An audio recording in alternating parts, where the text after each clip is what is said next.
jaran keringan pangrango geus nariko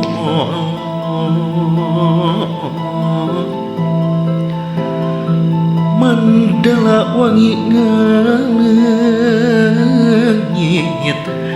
yadaya ngajadi geni negara geus lawas pindah saburakna pajajaran di gunung Rasul gestil jeung